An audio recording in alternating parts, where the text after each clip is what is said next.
I've got to start with a scenario most of us have lived through. We see a gorgeous 75-inch TV on a showroom floor or a flashy ad, we jump on a discount, the price looks right, and weeks later we're stuck with a screen that looks great on paper but just doesn't fit the way we need it to. Cheap alternatives often disappoint after purchase, leaving us with a TV that either looks thin on the wall, suffers from washed-out colors, or just can't keep up with the content we actually watch. That's why I've been digging into whether Samsung's 75-inch commercial UHD Signage model actually feels like a smarter buy instead of a gamble. Link is in the description if you want to check the product details on Amazon. First off, the biggest hesitation people have with a display this size is the sheer physical presence. A 75-inch screen is a statement piece, and you need to be sure it integrates cleanly into a conference room, retail lobby, or home theater without turning the space into a showroom closet. The Samsung LH75 Kpsebsko advertises an ultra-slim 28.5mm depth, which is basically the thinnest you'll find in Samsung's UHD Signage line. In practice that means the panel can sit almost flush against a wall, and the VESA mounting pattern is centered so you don't end up with awkward overhang when you bolt it to a standard commercial bracket. For anyone who has wrestled with deep TV mounts that stick out several inches, this depth is a real convenience. It reduces the visual bulk and makes cable routing far less of a headache. What really sets this model apart is the dynamic crystal color technology. Samsung claims more than 1 billion shades, and when I ran a couple of typical content types, high-resolution corporate dashboards, a Netflix 4K movie, and a dynamic advertisement loop, those colors held up. The reds stayed vivid without bleeding into surrounding hues, the blues stayed deep, and the overall picture never felt flat. The quantum processor Lite 4K does the heavy lifting behind the scenes, upscaling lower resolution sources and handling motion smoothing for fast-moving scenes. In a retail environment where you might be looping a high-energy promotional video, the processor kept the motion crisp without the jitter you sometimes see on less capable signage panels. Now, let's talk about who should actually consider this unit.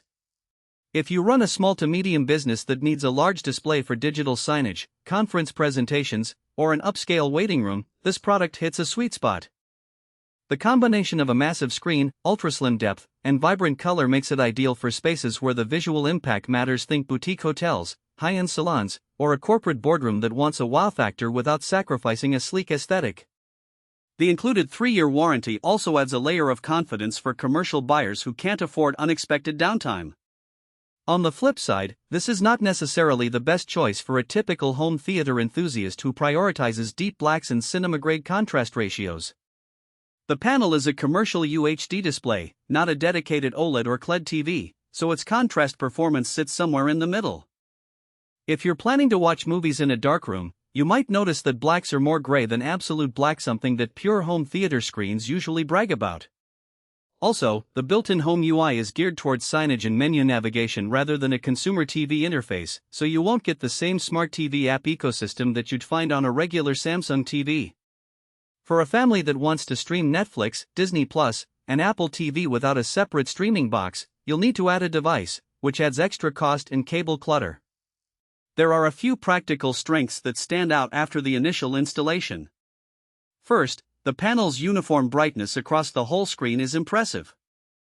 In my testing, the edge-to-edge luminance variance was minimal, which is critical for signage that needs to be readable from various angles. Second, the display's anti-glare coating handles ambient lighting better than many office-grade monitors. In a bright lobby with overhead fluorescence, the screen stayed legible without the usual washout you see on cheaper panels. Finally, the connectivity suite is robust for a commercial unit: multiple HDMI ports, a DisplayPort, and a LAN port for network-based content delivery. This means you can feed different sources simultaneously, like a live camera feed on one input while looping a pre-recorded video playlist on another. However, a few weaknesses are worth noting before you click Add to Cart. The first is the weight. Despite its slim depth, the 75-inch frame is hefty, requiring a sturdy wall mount and, ideally, professional installation. A single-person DIY setup could be risky, especially in a high-traffic commercial space where safety is paramount. Second, the sound system is modest. The built-in speakers are enough for a quiet lobby background soundtrack, but if you need louder audio for presentations or a larger gathering, you'll have to pair the display with external speakers or an AV receiver. Lastly, while the quantum processor Lite does a solid job upscaling, it isn't a full-blown AI-driven upscaler. If you plan to feed a lot of SD or low-resolution content, the quality boost won't